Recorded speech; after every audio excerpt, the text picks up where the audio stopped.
Hello বন্ধুরা, কেমন আছো সবাই? আশা করি তোমরা সবাই খুব ভালো আছো, আমিও ভালো আছি। তো আজকে রান্না করতে চলেছি উত্তরপ্রদেশের একটা খাবার।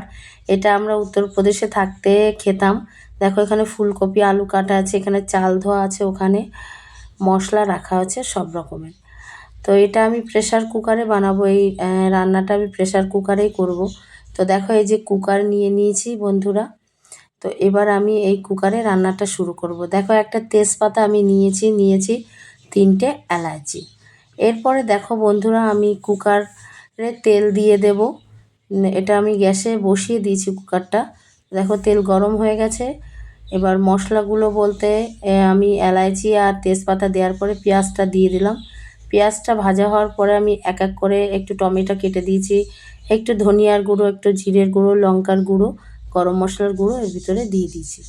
এরপরে দেখো বন্ধুরা, কেটে রাখা ফুলকপি আর আলুটা এর ভিতরে দিয়ে দেব। এটা দেখো, এর ভিতরে আমি এটা দিয়ে দেব। তারপরে এটাকে একটু কিছু সময় ধরে আমি দিয়ে এটাকে একটু কষাবো। ঠিক আছে বন্ধুরা?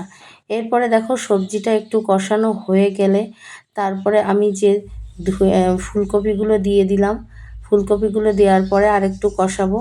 আচ্ছা, আমি এটার জন্য কিন্তু গোবিন্দভোগ চাল ব্যবহার করেছিলাম।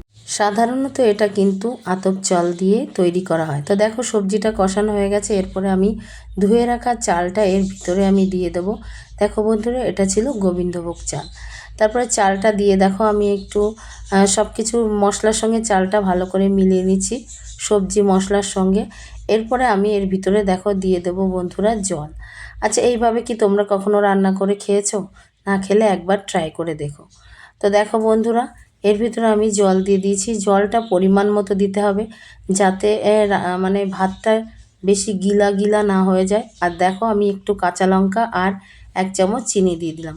একটু মিষ্টি মিষ্টি ভালো লাগে বন্ধুরা। এর ভিতরে কাজু কিশমিশ দিলে আরও ভালো লাগে, কিন্তু যেটুকু ছিল সেটুকু দিয়েই তৈরি করলাম। কুকারে দেখো বন্ধুরা, সিটি দিয়ে দিয়েছে। এরপরে দেখো, কিছুক্ষণ কুকারটা ঠান্ডা করার পরে আমি নামিয়ে নিলাম। তো দেখো বন্ধুরা, গরম গরম তৈরি হয়ে গেল। আমাদের এখানে এটাকে হয়তো সবজি বিরিয়ানি বলে, কিন্তু ওখানে এটাকে পিলি খিচুড়ি বলে। আমরা খুব ভালো খেতাম ঘি দিয়ে। আর এতে যদি ধনিয়া পাতার চাটনি হয়তো ভালো হতো, কিন্তু ঘরে ছিল না। তো আমি দেখো গোল গোল করে পেঁয়াজ কেটে নিয়েছি। আর আমি নিয়ে নিয়েছি দেখো এখানে আমের আচার। তো বন্ধুরা, আমের আচারটা দেখতে দেখো কি সুন্দর লাগছে, লাল টকটকে কালার। তো এই ছিল আজকে দুপুরের খাবার বন্ধুরা। এটা উত্তরপ্রদেশে আমরা বানিয়ে খেতাম। এটা অনেক দিন পর এখানে আমি বানালাম। তো আজকে দুপুরের লাঞ্চ, আজকে দুপুরের মেনুটা কেমন হয়েছে তোমরা অবশ্যই কিন্তু কমেন্ট করে বলবে। আর কেউ যদি এরকম করে রান্না করে খেয়ে থাকো তবুও বলবে। আর যদি কেউ না খেয়ে থাকো তাহলে এইভাবে একবার ট্রাই করে দেখতে পারো। খুব সুন্দর লাগে বন্ধুরা। সঙ্গে একটু শুকনো লঙ্কা ভেজে নিলে, একটু ঘি নিলে দারুণ লাগে। শুভ দুপুর বন্ধুরা, সবাই ভালো থেকো, টাটা।